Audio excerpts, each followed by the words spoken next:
We good? We live? Awesome. Perfect. Get a little bit of light up here. All right, that's a lot better.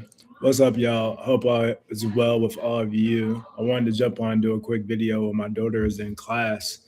And man, I want to say, first off, I appreciate everybody who was just like sharing their thoughts and just giving good feedback in regards to the last video that I did, kind of sharing like the story of private equity in general, what's kind of happening um, in and around the water cooler, if you will, across multiple assets, not just real estate, but specifically in this particular time, what we're seeing in real estate right now across multifamily, single family, um, sec- Section 8, which we do on one of our properties in Dallas, Texas as well.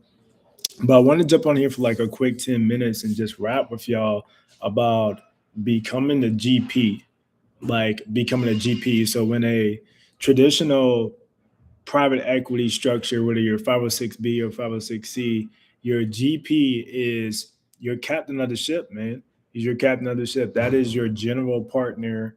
Um, Most often going to be your person that you are communicating with, especially in the early stage fund. That's the person doing your investor relations, having the conversations, going around doing all the things and raising the capital. And I just wanted to share with you guys a little bit like this idea. I'm going to scroll back. Actually, that's something I wanted to read. Um, on the basis of having a strong conviction underneath a structure like PE, like private equity, being able to identify patterns. So having real, what I believe is God given like pattern recognition to see, okay, this is affecting this market, or this market is going to affect this market. And how should we navigate in such a way that provides a strategic advantage for D-savvy investor, D-savvy researcher to look at how can we leverage this in our favor, in our advantage, right? And being able to do so with an authenticity that provides the right kind of signaling and positioning for the folks that you want to bring along for that ride. And in so many words, and already that probably sounds like a lot, but in so many words, you're talking about someone who has a sense of seasons. I'm a believer in Christ, and that's how I kind of orient my life. And I'm a firm believer that there are seasons that happen and occur, and it is important to know when to move in the right season. There's an old sermon that I heard quite some time ago by Bishop T.D. Jakes, and he was talking about three different animals. It was the coney, it was the ant, and it was the locust. And I'll share with you guys a little bit that story. What he was talking about with the coney was how one of its strategic advantages that it has is the ability to get in deep inside the rocks against its predator. It can maneuver itself in such a way that it makes it hard to get to. That's kind of like the strategic advantage of the coney, if you will. The ant is a store, a preparer, if you will. The ant prepares. If you've ever been out in the country, which I'm in the land industry, obviously, so always out and about, but you'll see ants preparing. They'll have leaves, and you'll see them working together and storing up, if you will, for a future season. That's one of the strategic advantages of the ant is storing, is preparing. And the locust, if you will, is a very unique animal, similar to the grasshopper, not exactly the same. But if you've ever read stories or heard locusts coming in swarms, obviously eating everything that's there as far as vegetation goes. But what's interesting about the locust is that the locust can't fly. And that's like the part of the sermon where everybody takes off running and it's so good. But like what's unique about the locust is that the locust has a sense of timing. When a wind is coming through and is about to blow, what happens is the locust has like insane, I forgot how much it is, like 1,000 times X, if you will, um, ability to jump, to leap. And what it does is it leaps, come on, somebody, into the tailwinds, as we like to call it in private equity, tailwinds that are pushing a particular market, a particular opportunity or a time. One that I talked about in the last video was a generational wealth transfer that's happening now from boomers who are now, dying out and leaving behind farms businesses, shoot, relationships, cash equity, stocks, whatever the case may be, to a new generation. That's your transition. That is your wind that is blowing in this particular time that we're seeing. Again, not just in business and real estate, but across different markets. So much like the locust, and getting back to the topic of becoming a GP, you have to have this ability to recognize significant tailwinds that can push and usher what it is that you're doing.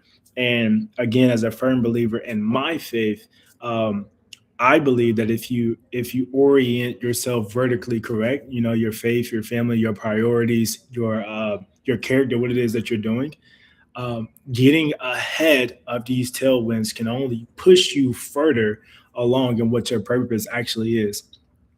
Probably didn't think y'all was gonna get a little bit of sermon today, but that's me. Here we are.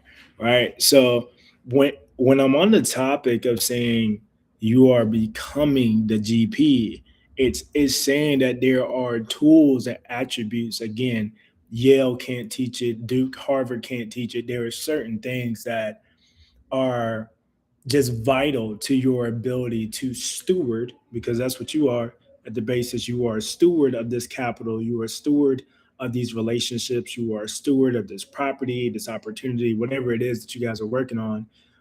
You are a steward of this thing.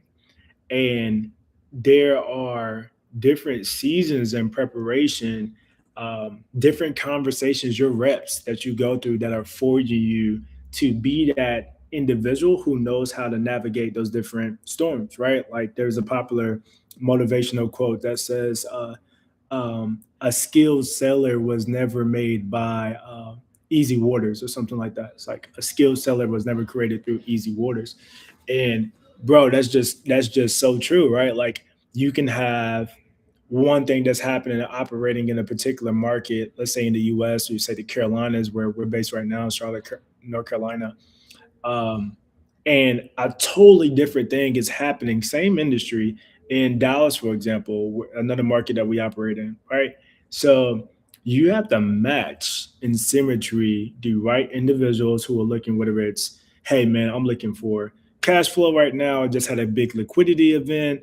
Um, I want to, put some capital towards something, kind of defer some long-term capital gains. I'm looking at Section 631B, talk to my accountant about different things that we can do with the tax code. Like, what do you have right now that I can get into that's cash flowing that I can quickly get my money back? That's a real conversation I'm having with guys right now that are, these are 8, 9 figure individuals. And then you also have, maybe in a different market, your family offices are more of what I like to call your institutional level capital. We're talking about family offices. You're talking about, these are either your Jeff Bezos of the world, those type of folks, or private families that have done very successful. Think about your farm, your big farm industry, like think Tyson or something.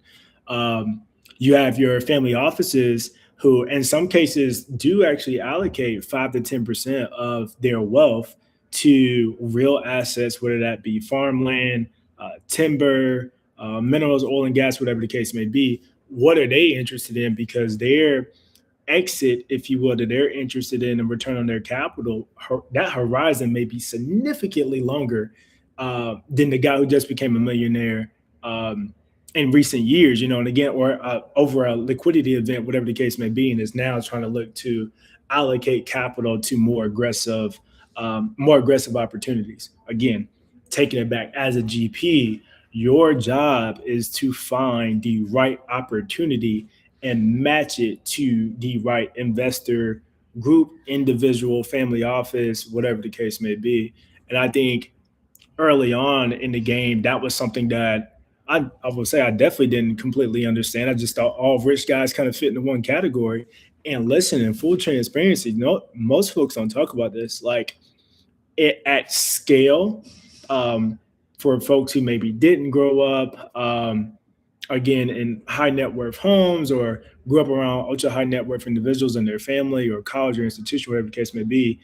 Your first time sitting across from someone with a significant amount of wealth may come from a LinkedIn post. It could come from an introduction or a conversation, and to understand how a specific group or a type of individual thinks. It's going to take time and reps for you as a GP to understand what really matters. Hey, listen, you can use Claude, Teams, Chat GPT, whatever the case may be in AI, and on paper, your deal could look absolutely great. Matter of fact, you can go walk your deal, go walk your whatever it is that you're looking at, it can look absolutely great.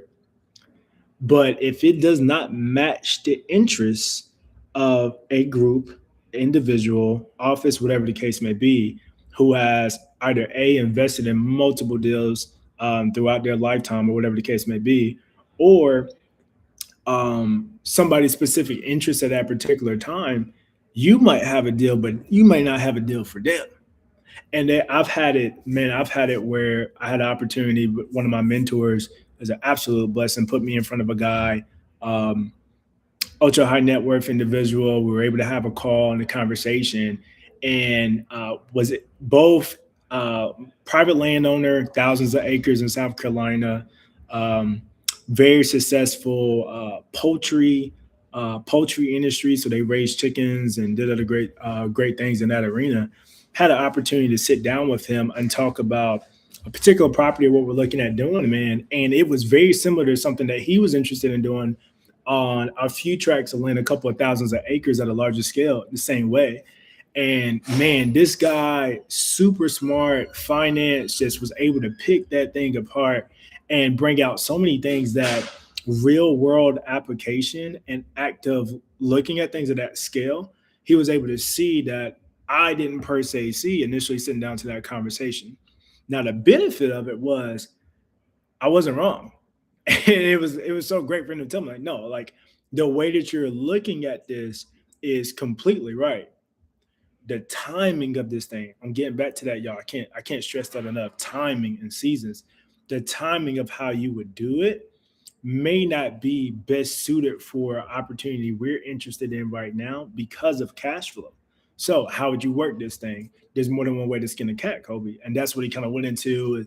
We started having a conversation about SPVs or special purpose vehicles, looking at some stuff potentially with going the nonprofit route for this particular property, this particular deal.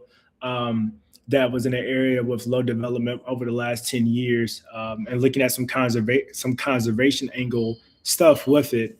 But the point of what I wanted to share there is like until you jump off the porch, as we like to say, where I'm from, and get out there and start having conversations and building your network with these individuals and really getting into the mind of folks who make high level, high impact decisions and have the economic resources to make it happen. You're always going to be in the hamster wheel. What if? Like until you get to that point of building those relationships and talking to folks, you're always going to think like, what if, what if, what if? So I'm a huge believer in like, go get your bumps, go get your scrapes. I know a lot of people, um, one of my mentors in particular in the tech industry used to say she hated the fail forward, fail fast concept. And coming from the tech industry, obviously, you're always working towards in the arenas I was in, working towards your MVP, your minimum viable product. And I still carry that even into what I do today with real tangible see touch feel assets. It's like, hey, you know, looking at your minimum viable product, you're able to do that on paper, on foot, and put that in front of people who are essentially going to be your exit buyer, right? Like I've had multiple times where I've spoke to financial advisors, wealth management guys who say, "Hey, will you exit this to a direct buyer?" Like I have folks that, yeah, they would love to actually buy this themselves, or they would love to actually allocate this timberland track or this recreational track for themselves and their families, also. So yeah, heck yeah, that's one of our four exit strategies that we actually have for a piece of property is we can exit to a direct buyer, like what I'm talking about now, to a conservation group, land trust organization. There's many that I'm personally a part of and a donor of, supporter of. Um, you can exit to the state, which is a government play that we have, this kind of mixing conservation where the state will actually purchase these properties back and bring them into the public land system. So think like Yellowstone National Park, Pisgah National Forest, Uwharrie National Forest here, Nantahala National Forest here in North Carolina. Those were many times private landowners, and the state actually purchased that property and took it back. for everybody to love and enjoy. Um, and then that third one would be your regional or national developers. So think like your Pulte Homes, your Toll Brothers, all those folks. And that's no endorsement. That's just me talking out loud. Um, and then our fourth would be mitigation bank, which is one that many folks are not aware of, but you, again, seeing opportunities before the others do. Mitigation banking, compensatory banking, um, environmental ecological impact banking through the ESA, which is the Endangered Species Act, for example. You are talking about big money, and I think I'll do a video in the future and talk about niches. One of the wildly successful folks in my golf club yesterday was just talking about the riches are in the niches. Riches are in the niches, and I find that to be very true. I think in general, if you're able to carve out a particular space that you have, you're a subject matter expert in, you have domain experience in, and be able to provide that to individuals who aren't SMEs in that space, but have the resources and the capital to allocate with a longer horizon in that particular space to either build something or walk into something that's already cash flowing, that's a huge opportunity for you. So I definitely believe in there's riches in the niches. Um, but yeah, I wanted to do just a quick short video and just share with you guys how I kind of have framed this thing coming up on a year here of starting to fund and give you guys a little bit of the conversations as I'm building out these videos and recording stuff for you guys. I want to continue to share my homework, man, share my playbooks and learnings along the way because there is a again, historically speaking, Wall Street private equity has been a hush hush, got to be in the know type of thing. And I'm so grateful for folks like Bridger Pennington, Fun Launch. Shout out to those guys. No sponsorship, but just love them just because I love the product. Folks who have really equipped individuals to get the compliance, get the paperwork, get started, and really get into an industry that is, man, has not historically been disrupted, but has historically been supported by the small guy. You know, by if you're familiar with the oil and gas industry, the wildcatter, the guy who goes out there and finds the opportunity, finds the property, gets the oil, gets it on the contract. You know, it's been supported by that guy. But now, when you're in the space of AI, technology, what we're able to get our hands on today, you can start out with very little guys. I started out with very little capital going into this, comparative to where most funds get started with, and find a great property, a great idea, great thesis to get behind, and it can literally take you from folks with $10 in conversations about what you're doing. Hey man, what is that you're doing? You ain't doing nothing. To sitting across the table from folks with tens of millions of dollars underneath management or in their bank accounts. They're like, hey, what are you doing? Love to hear about it. Let's talk more. So just wanted to encourage you guys with this video. If you like this type of stuff, I encourage you to subscribe, check in, leave a comment in the comment section for feedback. My life is kind of all over the place. So sometimes I'll be in the studio. Some days I might be pulled over somewhere like I am today. But I want to continue to put great stuff out for the builders, man, the builders, the leaders, the emerging founders, because it is an exciting time. It's an exciting time. Yeah, it is an exciting time. There's some amazing things happening in a distressed environment as well. I want to be cognizant of that as well. There's definitely volatility that is happening right now because of multiple factors in the markets. Now I'm not an accountant or CPA. Let me put that disclosure up here, 506C. But I've noticed in my own personal investment journey, my own personal life with me and my wife and my family, um, we have done well in times where others may have been more reluctant or may have been more fast passive. We have been significantly blessed by keeping our faith first and staying true to who we were and what we were interested in, what we were SMEs in, and saying no to things that we were not. And having that discernment to make the right decisions. So, in so many words, thank you guys. This is Kobe Boone, Boone Capital, private equity firm based out of Charlotte, North Carolina. Like, share, subscribe, and until next time, God bless.